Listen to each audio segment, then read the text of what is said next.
Okay, I am now going to talk for about 3 to 5 minutes about the technical details of my interactive magazine, and I'm going to start off with compression and file extensions. My assets are mainly PNGs, which I use, which is a web format, a raster web format, and then there's also other sorts of extensions which I use, say a Photoshop document if I wanted to keep going back and adjusting an image. InDesign files are .indd, and that's kind of just their format of storing the file so that you can go back and edit it. JPEGs are generally a bit more compressed than PNGs, so I use PNGs to try and preserve quality. Also, the original images I shot were completely raw and uncompressed from my camera, rather than being, say, a JPEG fine or basic compression. And then Adobe Illustrator also has its .ai extension, which is just that file format for that program. Okay, for vector images, I have an example of one here. This is just a mouse pointer SVG file, and you can tell it's a vector image because I can make it as big as I want, and you will not start to see edges and pixels. It will remain completely smooth, and you can scale it infinitely small or large, and it will remain as it is.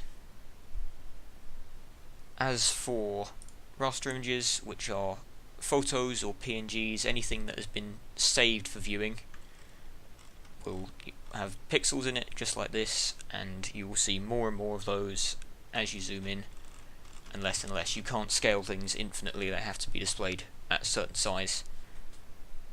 And also, all of the content I used, all of the assets, were completely RGB because this was going to be displayed on an RGB iPad screen and not printed out. If I were to print out, I would have used CMYK instead.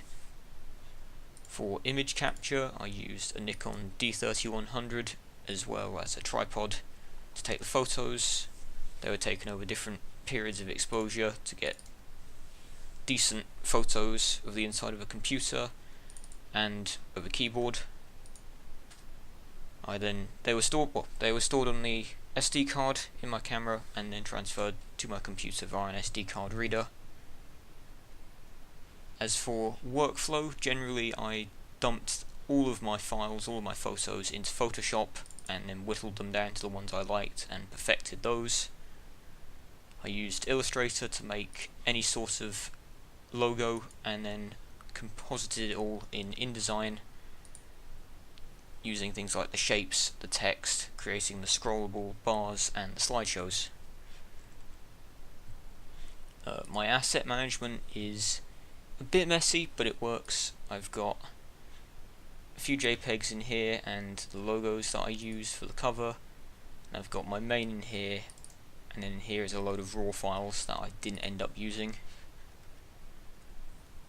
Unfortunately, I can't go over Folio Builder visually because InDesign, this is the 2016 version, and they've changed the way you do it.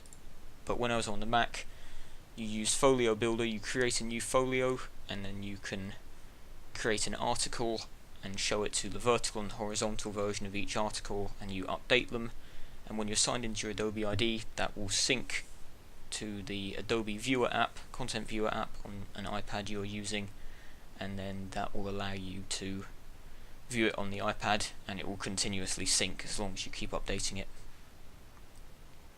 And as for resolution, the resolution of the files is, I believe, 1024 by 720, something like that. The resolution of an iPad, either an iPad 2 or an iPad mini, I believe. And that means that basically it will display perfectly on the iPad. However, as you can tell, the assets I've used are much larger than that, so they will display well on my 1080p monitor as well. Alright, I think I covered everything. Thank you for putting up with me.